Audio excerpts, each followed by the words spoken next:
નમસ્તે મિત્રો, મારી યુટ્યુબ ચેનલમાં તમારું સ્વાગત છે. બાળકનો જન્મ થાય ત્યારે તે સૌ પ્રથમ તેને જન્મ આપનાર માતા પિતાને ધીમે ધીમે ઓળખતું થતું હોય છે. જેમ જેમ બાળક મોટું થાય તેમ તેમ બીજા અનેક સંબંધો સાથે બંધાતું જતું હોય છે.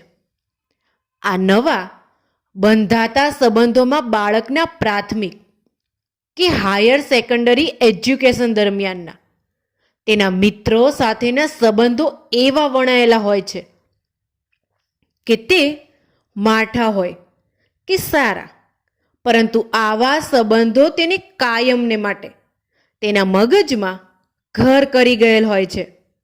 આવા સંબંધોમાં જ્યારે શાળાના એજ્યુકેશન બાબતના સંબંધો હોય અને તેમાં પણ ભણવાની બાબતના સંબંધોની હરીફાઈ માનવીના મગજમાંથી કોઈ કાળે દૂર થઈ શકતી નથી. સૌરાષ્ટ્રના કચ્છ જિલ્લાના મુખ્ય મથક એવા ભુજ શહેરમાં વસતા માતા પિતાના સંતાન એવા બેમાંથી એક પ્રણવ ચોપડાએ ફોન કરવા માટે ડાયલ કરેલા પહેલા 2 વાર ચબરખીમાં લખેલો ફોન નંબર પૂરેપૂરો કાળજીપૂર્વક વાંચી લીધો. 3 વાર એ નંબરના માલિકનું નામ જોઈ લીધું. 4 નહીં પણ 40 વાર દાંત કચકચાવી લીધા. પછી મનોમન બબડી લીધું, નરેશ જહાંગીરદાર, હવે તો તારે મને મળવા આવવું જ. હાયર એજ્યુકેશન કે કોલેજના સમયમાં તે મને મારાથી નીચો દેખાડવામાં કોઈ કસર બાકી નહોતી રાખી, પણ હવે હું તને નીચો પાડી બતાવીશ. બંને ખબર પડશે કે હવે મારી પાસે બંગલો, કાર, કમાણી, સામાજિક પ્રતિષ્ઠા, સિદ્ધિના દરેકે દરેક કે કોઈ પણ ક્ષેત્રનું તું નામ ઉચ્ચાર અને તને હું સાબિત કરી આપીશ કે હું તારાથી કેટલો આગળ છું. માત્ર તારા એકલાથી જ શા માટે, તારા તમામ ચમચાઓ કરતાં પણ આગળ. તને બરાબર યાદ છે, હશે જ ને, તું જ્યારે પણ મારી હાંસી ઉડાવતો હતો કે તું મારાથી વધુ બુદ્ધિમાન, વધુ સફળ અને વધુ ચબરાક છે તેવું સાબિત કરતો હતો, ત્યારે આપણી સાથે ભણતા બીજા મિત્રો મારી ઉપર કેવું હસતા હતા, યાદ છે ને? ચમચાઓ હતા સા, એ બધા. પણ હવે સમય મારો છે. અત્યારે ભગવાને મને સારો સમય દેખાડ્યો છે.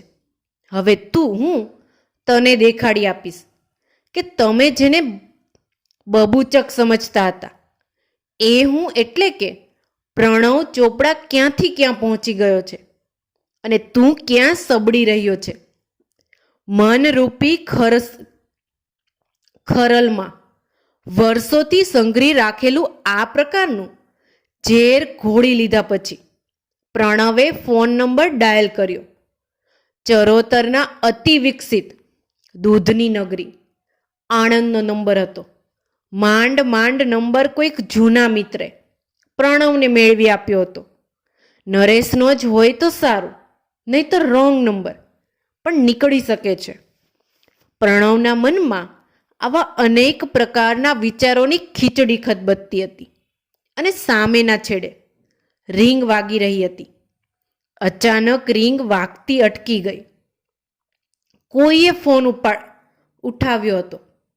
કોઈક ફાલતુ અવાજમાં પૂછી રહ્યું હતું, એ લવ, કોનું કામ છે?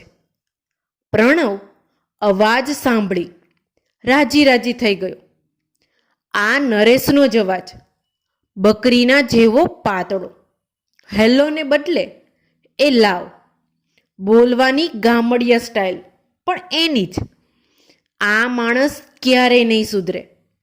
ખુશ થઈ ઉઠેલા પ્રણવે ખાસ પ્રયત્ન કરીને ગળાની ગુફામાંથી વાઘના જેવો ઘૂરકાટ બહાર કાઢ્યો. Is it Naresh? Jahagirdar, I want to talk to હિમ.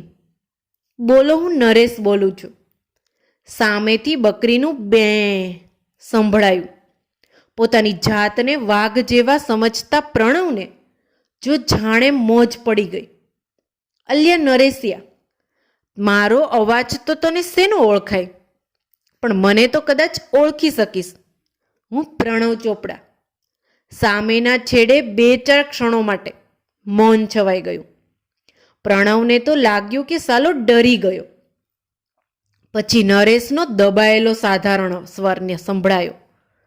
તને કેવી રીતે ભૂલી શકાય? આપણે 3 વર્ષ કોલેજમાં અને હાયર સેકન્ડરી એજ્યુકેશન દરમિયાન પણ સાથે હતા ને? બોલ ભાઈ, તું ક્યાં છો? શું કરે છે? પ્રણવ તો ઉછળી પડ્યો. મારો બેટો પહેલા રાઉન્ડમાં જ ચીત થઈ ગયો. એણે વિચાર્યું, મારા દમદાર અવાજ અને વાત કરવાની શૈલીમાં છુપાયેલો આત્મવિશ્વાસ પારખી ગયો લાગે છે. હજુ રૂબરૂમાં તો મળવા દે, પછી એને ખબર પાડું છું. ચૂન ચૂન કે બતાઉંગા મેરી દોલત ઓર ગિન કિન કે બદલા લૂંગા દોસ્ત. નરેશે સ્વગતોક્તિ બંધ કરી અને બોલવાનું શરૂ કર્યું. શું ચાલે છે પ્રણવ? આણંદમાં શું કરે છે તું? પડેલા અવાજમાં નરેશ માહિતી આપતો રહ્યો. ઠીક છે બધું. નાનકડી ફેક્ટરી લઈને બેઠો છું. પરણ્યો. 2 દીકરાઓનો બાપ બન્યો. આ કાળઝાળ મોંઘવારીમાં ને મંદીમાં બીજું તો શું કમાવાનું હોય ભાઈ? 2 ટંકના રોટલો દાળ રડી લઉં છું. તું ક્યાં છો? હું? નરેશ મોબાઈલ પર વાત કરતો હતો તો પણ અક્કડ થઈ ગયો. હું ભરૂચમાં જ છું, પણ શું કરું છું એ તને નહીં કહું. એ જાણવા માટે તો તારે અને ભાભીએ રૂબરૂમાં અહીં આવવું પડશે. નહીં કોઈ પણ પ્રકારની આનાકાની નહીં ચાલે. તારે આવવું જ પડશે, એટલે આવવું જ પડશે. તારી પાસે બસ ભાડા જેટલા પૈસા ન હોય તો બોલી નાખ. ડ્રાઈવર સાથે તને ઇનોવા કાર મોકલી આપું. વાતચીત પૂરી કરીને પ્રણવે ફોન મૂક્યો. આજે પહેલીવાર એના કાળજામાં ટાઢક પ્રસરી ગઈ. કડવો ભૂતકાળ તાજો થઈ આવ્યો. એ લુચ્ચાએ હેરાન કરવામાં કશું બાકી નથી રાખ્યું. હવે મારો સમય છે. છેલ્લા 8 વર્ષનું સંઘરેલું જૂનું ધાર કાઢેલી બરછીની જેવું તીક્ષ્ણ થવા માંડ્યું. કોલેજમાં હતા ત્યારે નરેશનો જમાનો હતો. મોટા ભાગના તોફાની છોકરાઓ એના મિત્રો હતા.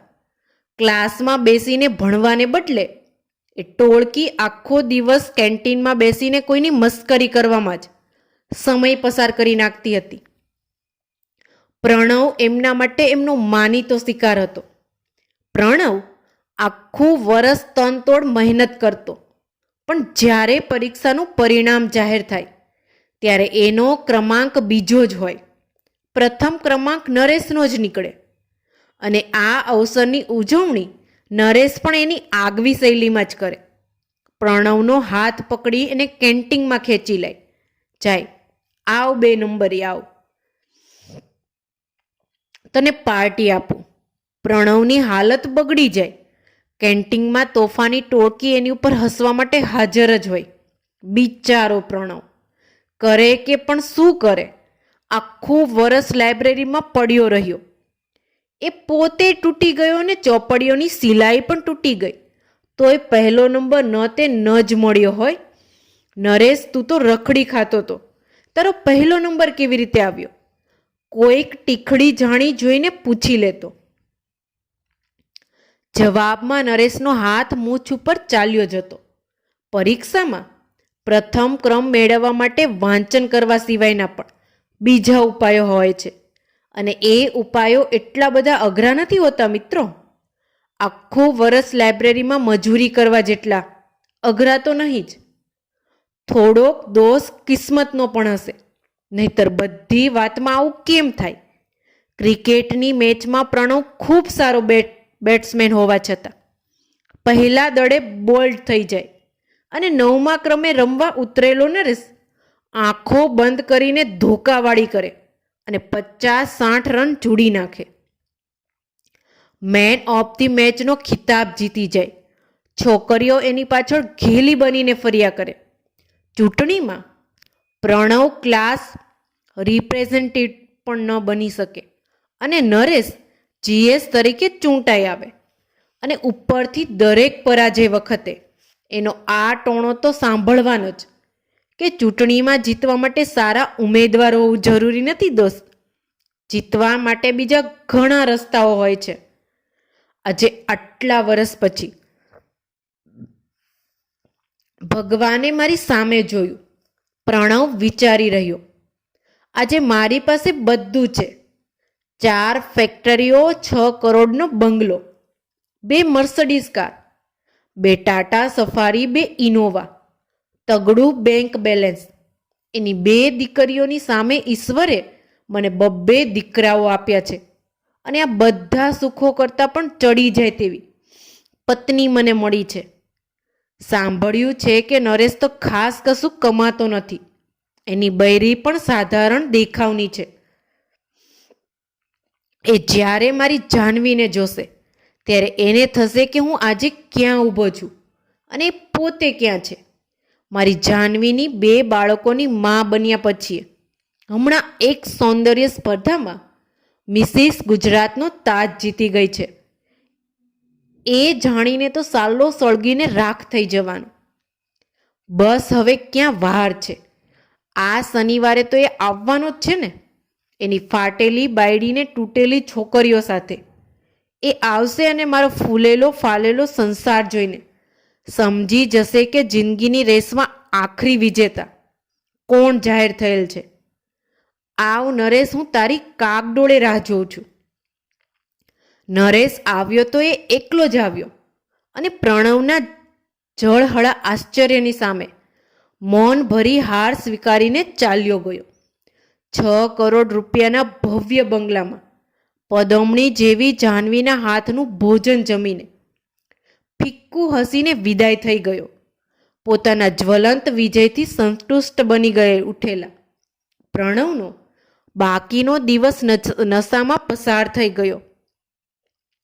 રાત ક્યારે પડી એની એ ખબર ન રહી. રાત્રે શયનખંડમાં એ જાહ્નવીને આલિંગનમાં લેવા ગયો ત્યારે પત્ની એકાએક રડી પડી. શું થયું? ના જવાબમાં જાહ્નવીએ પોતાના અંધારા ભૂતકાળની છબી રજૂ કરી દીધી. મેં તમારાથી એક વાત છુપાવી છે.